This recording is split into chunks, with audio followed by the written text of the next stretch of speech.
Hello everyone, स्वागत है आप सबका मेरे यूट्यूब चैनल में एक नई कहानी के साथ। आज की कहानी का नाम है स्वाभिमान।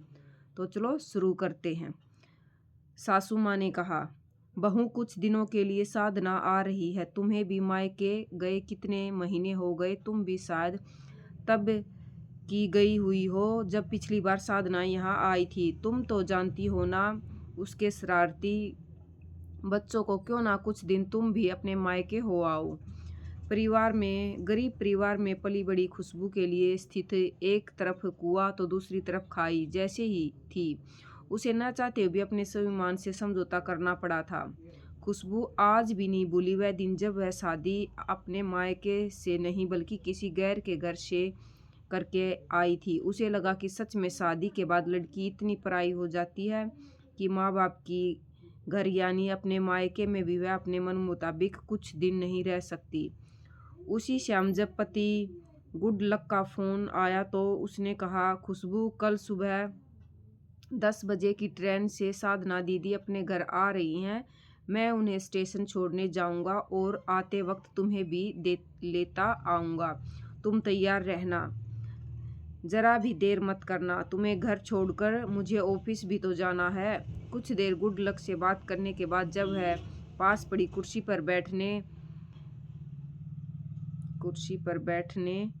बैठकर अपनी आंखें मूंद कर देर शांत बैठी, खुशबू अचानक से उठ खड़ी हुई। उसने सामान फिर से कुर्सी पर रखा और उसे देखती रही और फिर उस छोटे से प्रयोग से खुशबू को यह समझने में जरा भी देर नहीं लगी कि कहीं वह भी इस सामान की तरह तो नहीं, कभी यहाँ तो कभी वहाँ।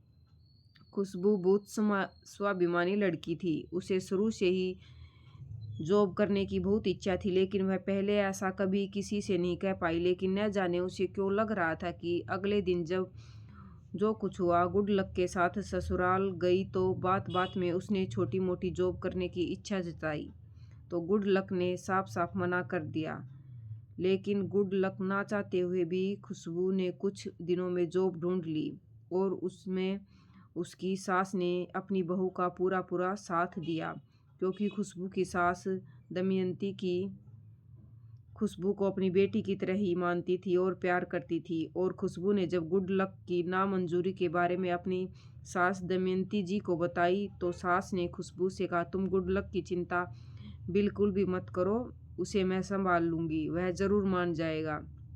और फिर एक बार तुमने जॉब शुरू कर दी तो वह मना नहीं कर पाएगा। और उसने सास की इजाज़त से नौकरी शुरू कर दी। और जब खुशबू ने अपनी पहली सैलरी लाकर उसमें से कुछ रुपए अपनी सास के हाथों में थमाई तो सास दमयंती की भी अपनी बहू की तरफदारी करते हुए गुड लक को समझाने लगी, खुशबू पढ़ी लिखी लड़की है, जब जॉब करके 2 पैसे घर लाने लगी तो इसमें बुराई क्या है। अपनी माँ से खुशबू की तारीफ सुनने के बाद गुड लक के पास बोलने को जैसे कुछ बचा ही नहीं था। महीनों बाद जब घर में रुपए पैसे को लेकर सहूलियत होने लगी तो गुड लक को भी खुशबू का जॉब करना अच्छा लगने लगा। गुड लक, खुशबू का पति, उसका नाम गुड लक था, अच्छा लगने लगा क्योंकि गुड लक की तनख्वाह भी बहुत ज़्यादा नहीं थी। वह एक्स्ट्रा पैसे इधर उधर खर्च कर सके या ज़्यादा शौक पाल सके। जब खुशबू ने नौकरी शुरू की तो थोड़े हाथ भी खुले हो गए। लेकिन अच्छी बात यह थी कि खुशबू की सास और पति गुड लक ने कभी भी खुशबू से उसकी तनख्वाह का कभी हिसाब किताब नहीं रखा। खुशबू की सास हमेशा से कहती थी कि यह उसके मेहनत का पैसा है, जैसे मन करे वैसे खर्चे। क्योंकि सास दमयंती जी को भी यह अच्छी तरह से पता था कि खुशबू बहुत ही समझदार लड़की है, कभी भी पैसों की नाजायज खर्च नहीं करेगी।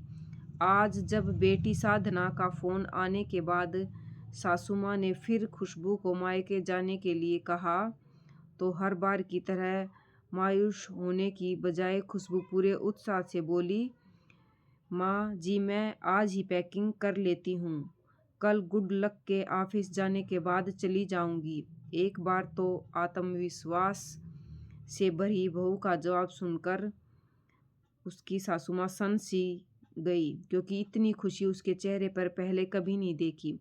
फिर सोचा कि बहुत दिनों बाद मायके जा रही है, शायद उसी की खुशी झलक रही होगी, क्योंकि सास दमयंती जी भी खुशबू को बहू नहीं बल्कि बेटी की तरह ही प्यार करती थी।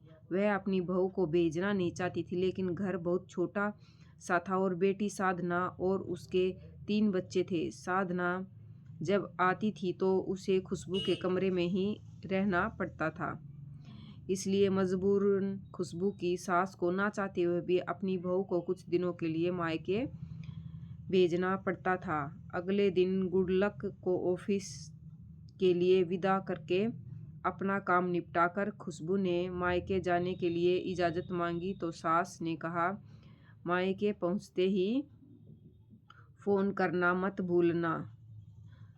हाँ माँ, गर्दन हिलाते हुए खुशबू बाहर की ओर चल दी। ससुराल से मायका का सफ़र टैक्सी से आधे घंटे से अधिक का नहीं था, लेकिन शाम के 4 बजने को आए थे। खुशबू का अब तक कोई फ़ोन नहीं आया था। सासू माँ ने उसे फ़ोन किया तो आउट ऑफ कवरेज बता रहा था। फिर उसके मायके का नंबर मिलाया तो पता चला कि खुशबू अब तक वहां पहुंची ही नहीं। सास के पांव के नीचे से जमीन खिसकने लगी। झट से गुडलक को फोन करके इस बारे में बताया। ऑफिस में बैठा गुडलक भी घबरा गया। वह भी बार बार खुशबू के मोबाइल का नंबर मिलाने की कोशिश करने लगा और कुछ देर बाद जब रिंग गई तो गुडलक ने घबरा कर पूछा, खुशबू तुम ठीक तो हो ना? तुम तो मेरे जाने के कुछ ही देर बाद मायके के लिए निकल गई थी, लेकिन वहां पहुंची क्यों नहीं? घर पर माँ परेशान हो रही है और तुम्हारी मम्मी भी तुम्हारा इंतजार कर रही है। आखिर हो कहाँ तुम? गुडलक एक ही सांस में सब बोल रहा था। मैं अपने घर में हूँ, उधर से आवाज़ आई, लेकिन अभी अभी तुम्हारी मम्मी से मेरी बात हुई है तो उन्होंने तो कहा तुम वहाँ पहुँची ही नहीं हो। मैंने कहा मैं अपने घर में नहीं हूँ। आशियाना अपार्टमेंट 3रा महला 47 जोर देते हुए खुशबू ने कहा। लेकिन वहाँ क्या कर रही हो तुम? हैरान परेशान गुडलक ने आश्चर्य से पूछा। यह नए फ्लैट पर चले रहे आखिर चरण का काम देखने आई हूँ।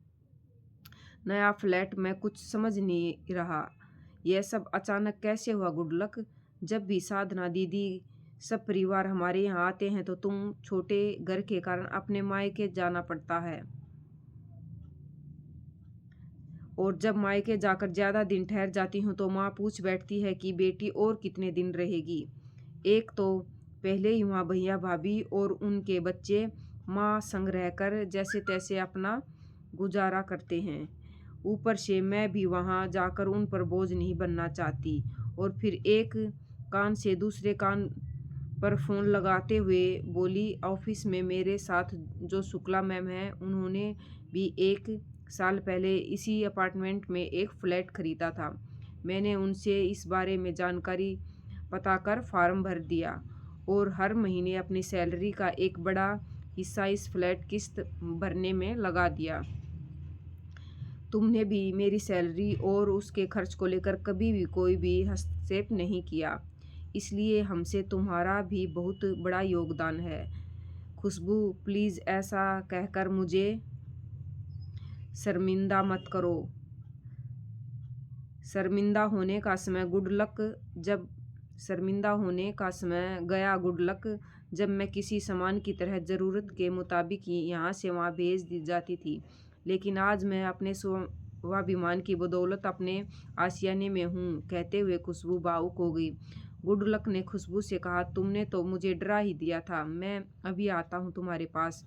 फिर खुशबू ने कहा, हाँ लेकिन माँ जी को भी अपने साथ ज़रूर लेकर आना। कुछ देर बाद गुडलक और उसकी माँ वहाँ पहुँच जाते हैं और इतना प्यारा सा सुंदर सा फ्लैट देखकर गुडलक और खुशबू की सास अपनी बहू पर बहुत गर्व महसूस करते हैं।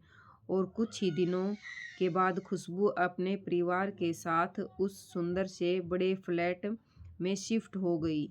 अब खुशबू